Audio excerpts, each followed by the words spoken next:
All right, let's talk about something a little scary. Startup failure.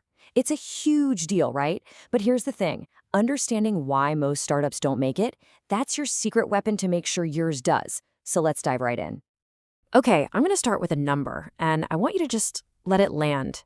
90%. Yep.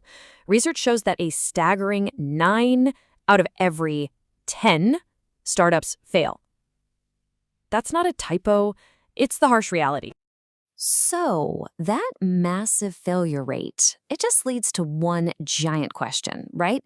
What in the world are the other 10% doing differently? What's their secret?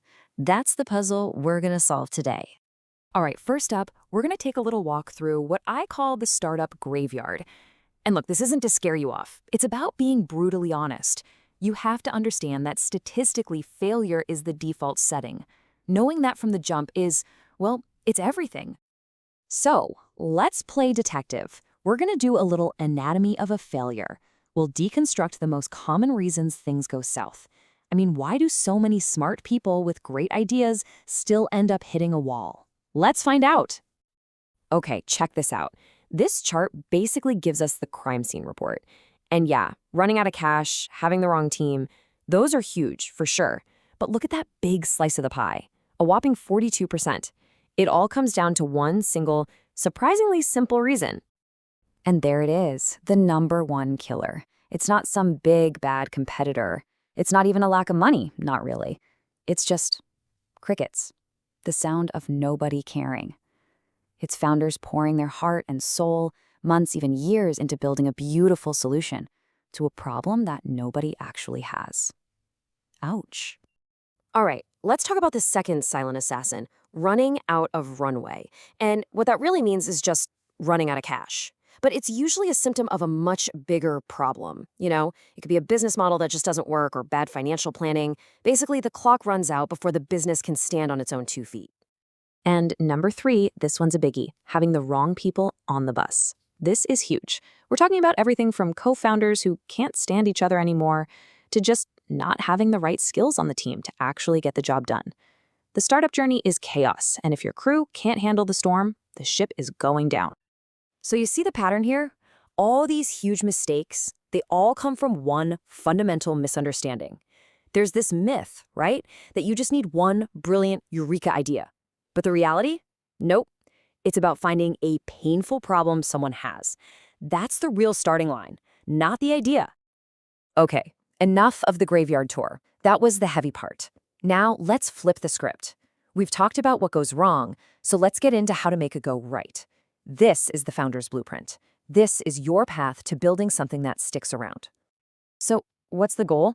It's this magic thing called product market fit. Fancy term, but it just means you've made something that a group of people really, really wants. And there's a path to get there. It's basically 4 steps. First, you find the pain.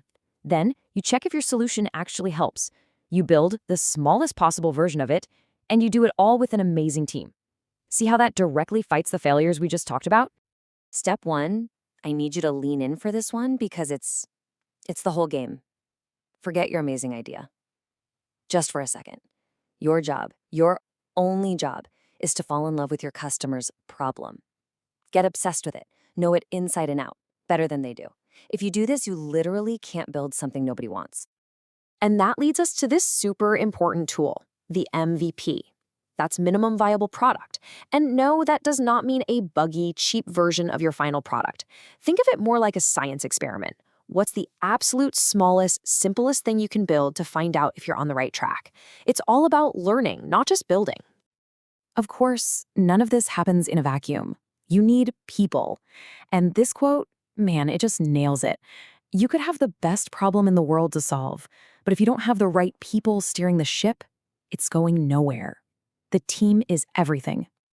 So what does an A team actually look like? It's not about a bunch of fancy degrees. It's about a few key things. First, everyone has to be rowing in the same direction, totally bought into the vision. Their skills need to fit together like puzzle pieces, not just be copies of each other. They have to be tough as nails because they're going to get knocked down a lot. And finally, they have to be people who do things, who learn from their mistakes, not just sit around in meetings talking about ideas. All right, We've gone through a lot. The reasons for failure, the blueprint for success, the importance of the team. But if you forget everything else, please remember this next part. We're going to boil it all down to the one single thing that truly matters. You ready? Here it is. Your idea is worthless.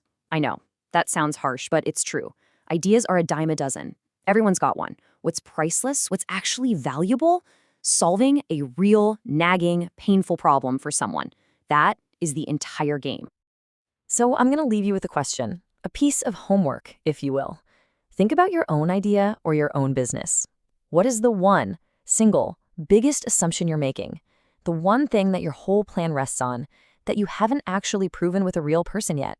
Seriously, think about it. Because the answer to that question could be the very thing that puts you in the 10%.